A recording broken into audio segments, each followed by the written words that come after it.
C'est quoi le protestantisme? Dans les accompagnements pastoraux personnels, dans les rencontres, mais aussi, on peut le voir parfois dans les rencontres avec d'autres religions, avec d'autres églises, c'est quoi être protestant? Je crois que si on nous posait à nous tous la question ce matin, chacun de nous aurait probablement des réponses différentes les unes des autres. Chacun aura sa réponse, valorisant peut-être la liberté, la place du texte biblique, son autorité, une éthique de justice. Chacun sans doute accentuera l'un des éléments du protestantisme, et il y aura raison, mais ça rend notre conviction difficile à résumer en 3 phrases, et même une encyclopédie n'y suffirait sans doute pas. Alors, on a une tentation commode, c'est de se définir négativement. On critique les catholiques et on dit, ben voilà, si les catholiques croient ça, moi je crois le contraire. Mais on est embarrassé en ce moment parce que le pape dit parfois des choses bien.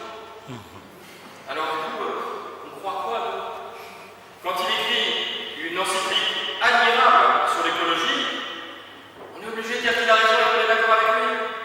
Alors c'est quoi le protestant?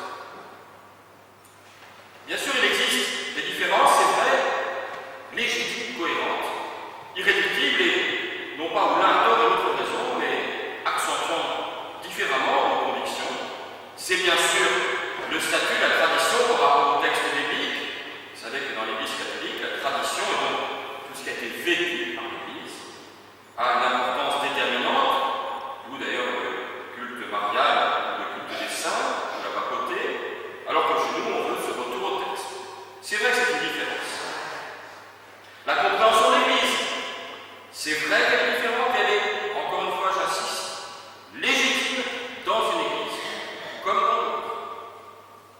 Les autres différences, les questions d'éthique, sont de plus en plus transversales, si je puis dire, car au fond notre protestantisme, on le sait, est très varié, puisqu'on dit même que là où il y a un protestant, on est sûr qu'il y a une Église, mais là où il y a 2 protestants, il y a au moins 2 églises.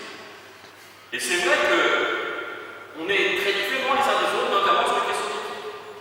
Mais c'est vrai aussi et tout autant aujourd'hui des catholiques. Alors, venons à une définition plutôt positive.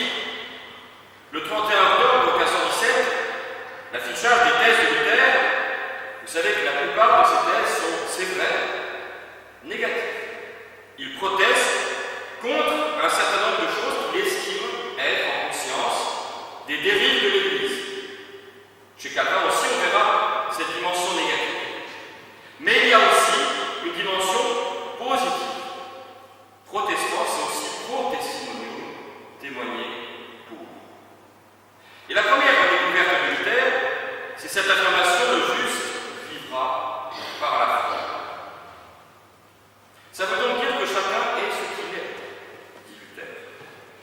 Alors, en latin, parce que c'est toujours bien de parler latin, simul justus et peccator, c'est-à-dire en même temps juste, justifié, et pécheur, c'est-à-dire en fait que chacun de nous sommes, c'est vrai, imparfaits, mais c'est vrai, totalement aimés par Dieu. C'est là une nouvelle approche de la foi qui prend en compte notre fragilité, qui n'est pas là pour nous culpabiliser de cette fragilité, mais qui est là pour nous dire: oui, tu es imparfait, mais je t'aime quand même.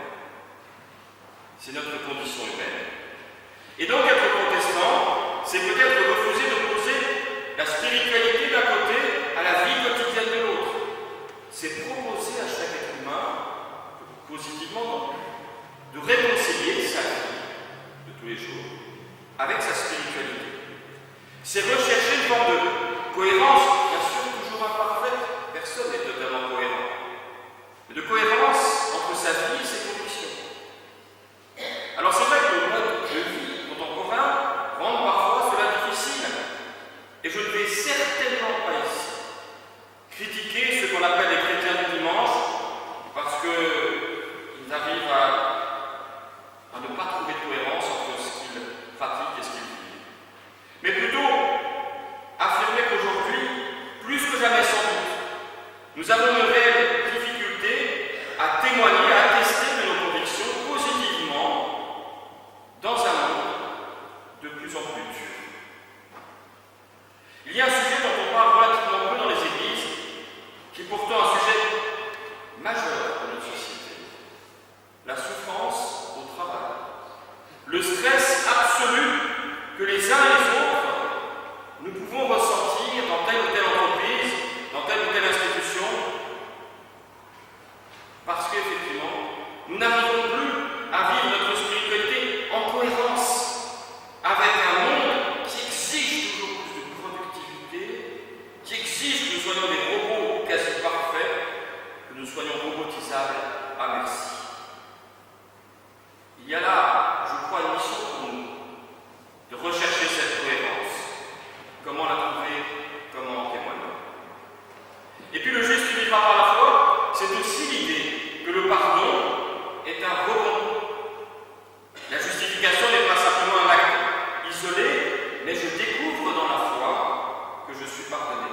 C'est donc un processus, j'en vis. Ce n'est pas une éponge qui efface, mais c'est une vie, un renouvellement permanent. Oui, je peux rebondir, quand bien même je serai faillible, fragile. C'est la place ici de l'espérance.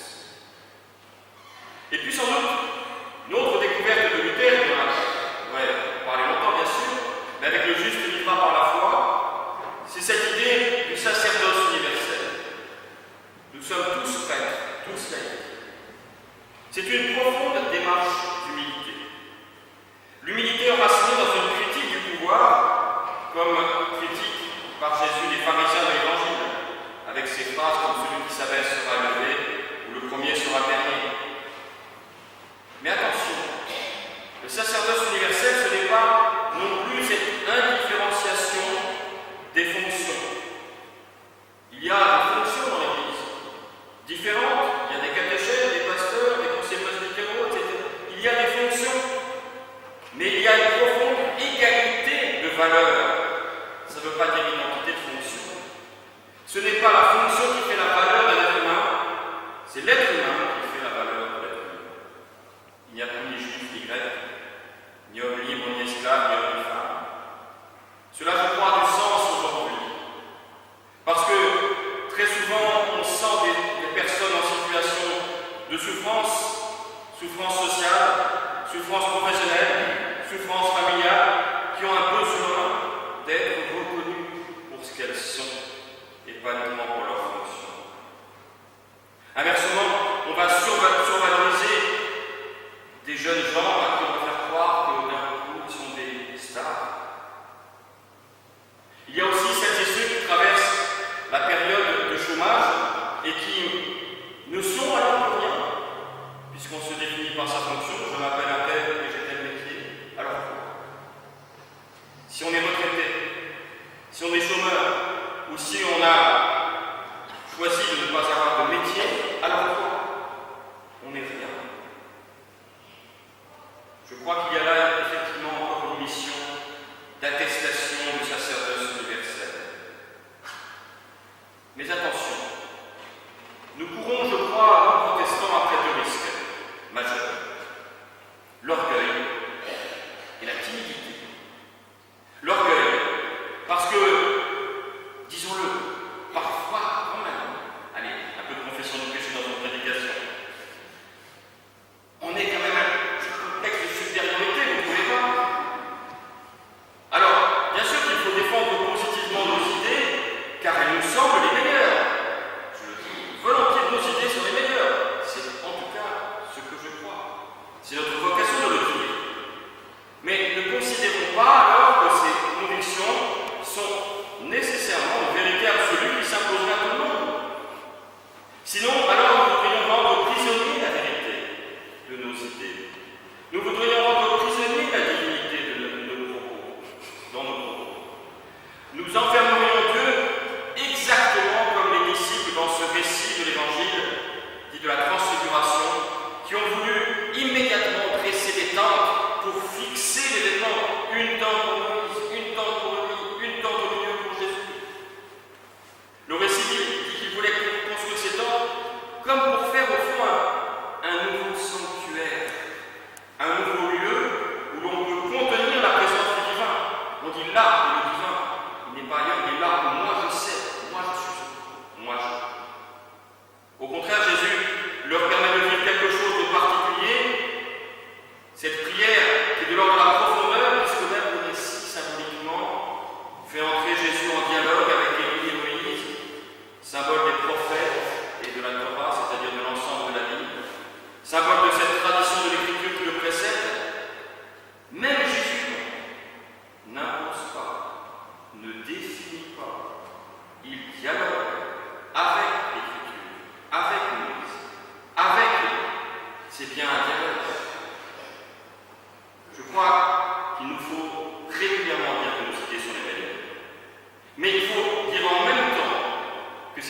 s'arrête.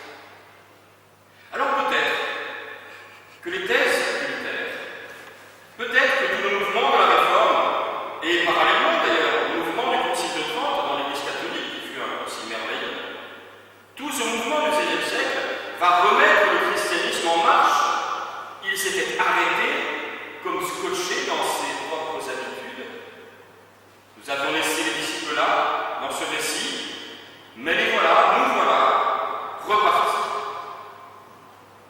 avec humilité et ambition, pour reprendre le mot d'André Dumas. Cette phrase d'André Dumas pointe aussi notre confusion entre la nécessaire humilité de nos propos et de nos vies, d'une part, et l'extrême timidité de nos actions, de nos témoignages. Bon, bien sûr, il ne s'agit pas de montrer partout que nous sommes protestants par fierté en disant, vous savez, moi si j'agis, c'est parce que je suis protestant, donc je suis le meilleur, etc., etc. Mais si nous devons attester de notre foi et de notre conviction, c'est bien, pour citer l'évangile de Jean, pour rendre témoignage à la parole. Ou comme Calvin le disait lui-même, celui Deo Gloria, à Dieu seul la gloire. Sous-entendu par moi, par nous. Alors nous risquons dans cette timidité de devenir comme le Jérémie de sa vocation, le Jérémie du chapitre 1, comme s'il n'y avait pas de chapitre qui suivait. Il dit, je suis trop jeune, je ne peux pas, je ne peux pas. Autrement dit, il n'a pas confiance en lui. Et on le sait, vous le savez autant que moi, combien il est difficile, comme pédagogue et comme parent aussi, de donner confiance à son propre enfant. Je suis trop jeune, je n'y arriverai pas. Et bien Dieu va l'aider à acquérir cette confiance, non pas dans ses propres capacités de dire t'es le meilleur, mais dans sa puissance de parole et d'action qui le dépasse, car l'action